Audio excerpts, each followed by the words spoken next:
CH fam, I hope you guys are having a blessed and wonderful day. Coming with you with another episode of the Faith and Hoops Journal.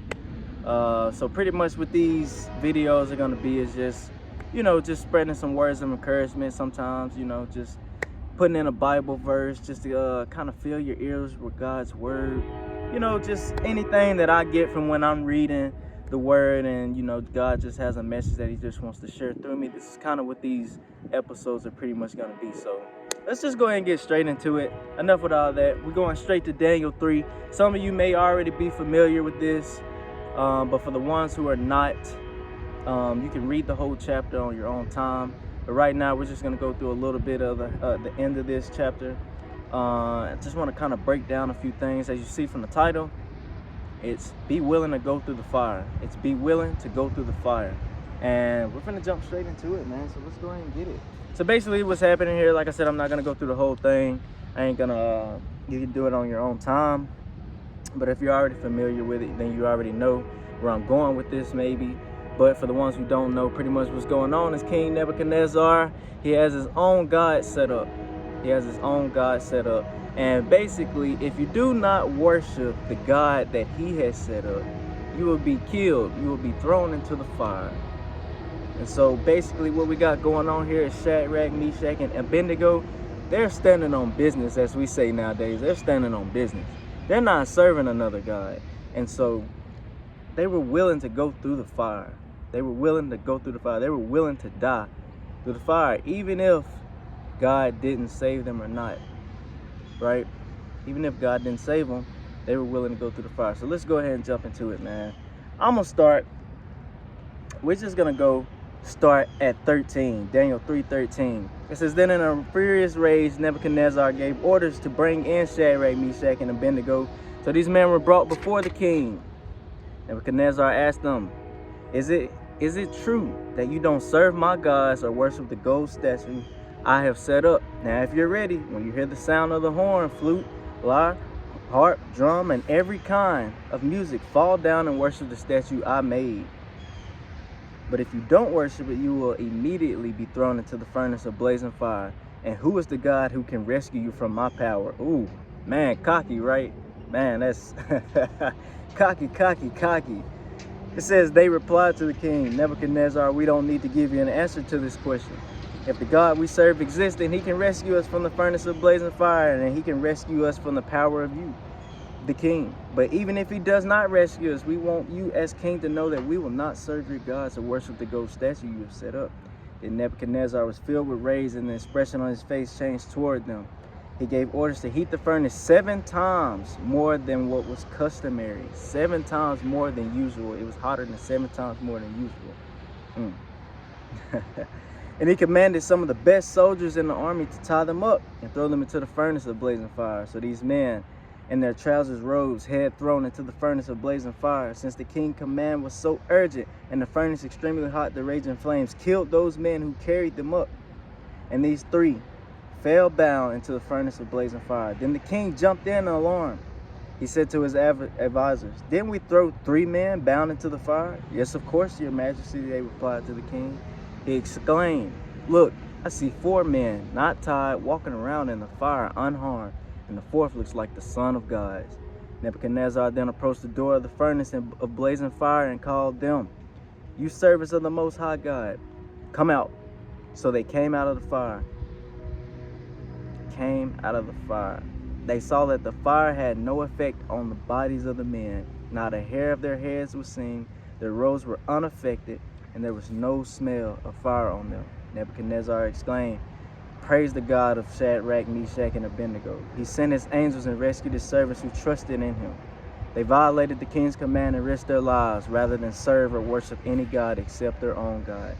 Therefore, I issue a decree that anyone of the people, nation, or language who says anything offensive against the God of Shadrach, Meshach, and Abednego will be torn limb from limb and his house made a garbage dump. For there is no other God who is able to deliver like this. I was just going to stop right there. Now, there's a lot to unpack in this one little thing.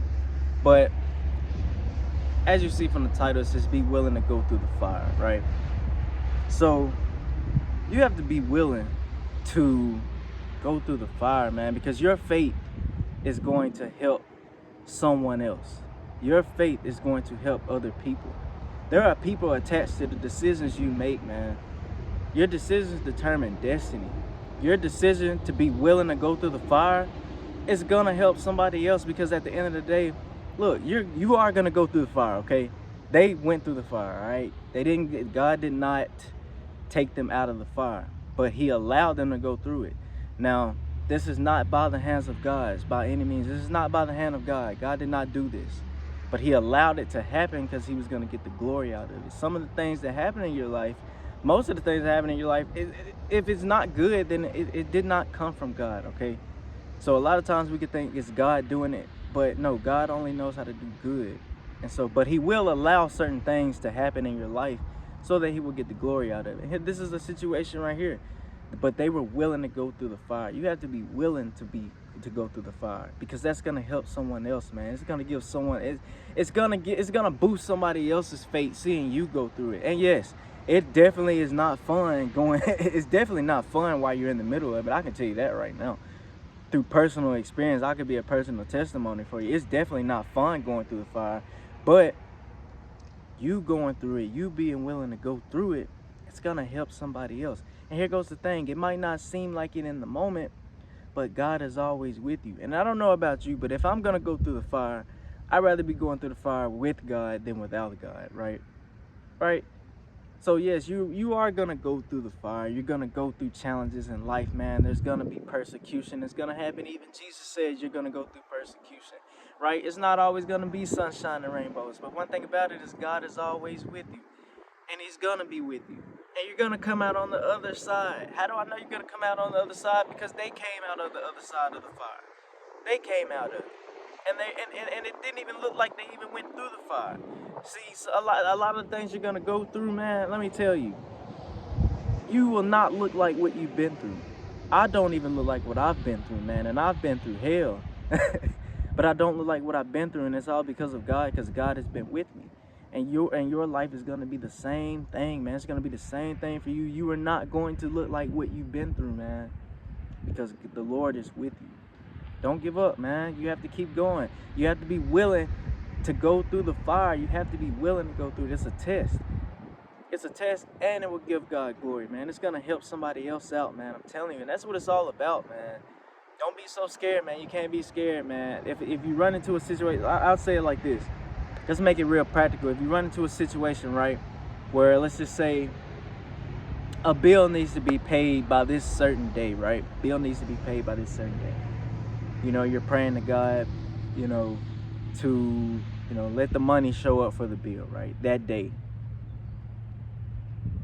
You have to be willing to still have faith and still obey God no matter what, even if he doesn't even come through on that day, right? Even if he doesn't come through on that day, which I've had situations like that where God did not come through on that day, but there was something that he worked in together to where it did not affect me. I didn't have to pay it that day. I could have paid. He gave me grace to pay it another day, or he just took whatever it was away supernaturally, right? We don't know. I have no idea what he did, but he did something, because it no longer is affecting me. And the same thing will happen to you, man. No matter what, even if God doesn't come through, you still have to come through when you want him to. Let me just say that. If he doesn't come through when you want him to, you still have to obey, and you still have to be willing to go through the fire. And if you're willing to do that, you will come out with a testimony. How do I know that? Because I've experienced it for myself. And I can tell you, man, you're going to come out with a testimony. You're going to give God all the glory. God is going to get the praise, man. That's what it's all about at the end of the day. And so, look, man, be willing to go through the fire. Trust me, it sucks in the moment maybe, but it's all for a greater purpose, man. As God's word says in Romans 8:28, he makes all things work out for the good of those who love God, man. Work out for the good of those who love God, man. You just got to take him for his word, man. His word is true. Anything else is a lie. And yeah, man, be willing to go through the fire. Peace out, CH fam.